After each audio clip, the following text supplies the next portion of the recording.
నవ్యాంధ్ర నవ్యాంధ్రప్రదేశ్ రాజకీయ ముఖచిత్రం ఒక్కసారిగా వేడెక్కింది. ముఖ్యమంత్రి చంద్రబాబు నాయుడు మరియు మంత్రి నారా లోకేష్ నేతృత్వంలోని కూటమి ప్రభుత్వానికి కేంద్రం నుండి అనూహ్యమైన ప్రతిఘటన ఎదురవుతున్నట్లు రాజకీయ వర్గాల్లో ప్రచారం జరుగుతుంది. ముఖ్యంగా రాష్ట్రం నుండి పరిశ్రమలు వెనక్కి వెళ్తున్నాయనే వార్తల నేపథ్యంలో ప్రధానమంత్రి నరేంద్ర మోడీ తీవ్రస్థాయిలో హెచ్చరికలు జారీ చేయడం ఇప్పుడు హాట్ టాపిక్గా మారింది.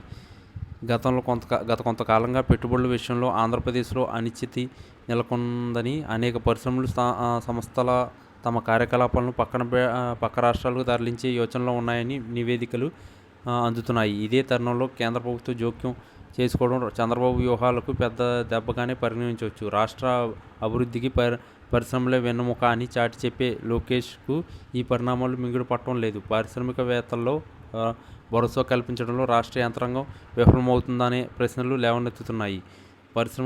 పరిశ్రమలు పారిపోవడం వల్లే నిరుద్యోగ సమస్య పెరగడమే కాకుండా రాష్ట్ర ఆర్థిక పరిస్థితి మరియు దిగజారుతుందని మోడీ ప్రభుత్వం గట్టిగా నమ్ముతుంది. అందుకే పరిశ్రమలకు రక్షణ కల్పించడంలో మరియు అనుకూల వాతావరణం సృష్టించడంలో విఫలమైతే కేంద్రం ఊరుకోబోదని ఢిల్లీ పెద్దలు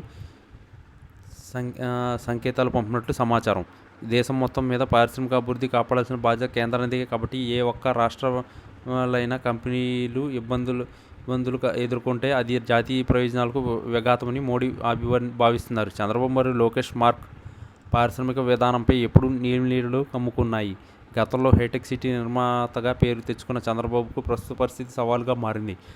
మరోవైపు లోకేష్ ఐటీ మరియు పరిశ్రమల శాఖపై పట్టు సాధించే క్రమంలో ఇటువంటి ప్రతికూల వాతావరణం రావడం ఆయన రాజకీయ భవిష్యత్తుపై కూడా ప్రభావం చూపుతాయి. పరిశ్రమల తరలింపు వెనుక ఉన్న రాజకీయ కారణాలు లేదా విధానపరమైన లోపాలను సరిదిద్దుకోవాలని మోడీ సీరియస్గా హెచ్చరించడం వెనుక మిత్రపక్షంగా ఉన్నప్పటికీ పరిశ్రమల్లో రాజీ పడకూడదనే ఉద్దేశం స్పష్టంగా కనిపిస్తుంది. రాష్ట్రంలో శాంతి భద్రతల సమస్యలు లేదా పన్నులు భారం వంటి అంశాల వల్ల పరిశ్రమలు వెనక్కి వెళ్తున్నాయనే కోణంలో కేంద్ర నిఘా వర్గాలు కూడా ఆరా తీస్తున్నట్లు గుసగుస. ఈ పరిణామాలు అలాగే కొనసాగితే కేంద్రం నుండి అదే నిధులు లేదా ప్రాజెక్టు విషయంలో కొంత కోతపడే అవకాశం ఉందని విశ్లేషకులు భావిస్తున్నారు. పారిశ్రామికవేత్తలు బెదిరించడం లేదా అనవసరమైన ఒత్తిడి తీసుకురావడం వంటివి చేస్తే సహించేది లేదని మోడీ నేరుగా స్పష్టం చేసినట్టు తెలిసింది. ఇది చంద్రబాబు నాయుడుకు ఒక రకమైన హెచ్చరికగా మాత్రమే కాదు, రాష్ట్ర పరిశ్రమల విధానాన్ని ప్రక్షాళన చేయాల్సిన అవసరాన్ని గుర్తు చేస్తుంది. పెట్టుబడిదారులు నమ్మకాన్ని పునరుద్ధరించకపోతే భవిష్యత్తులో కొత్త పరిశ్రమలు రాకపోక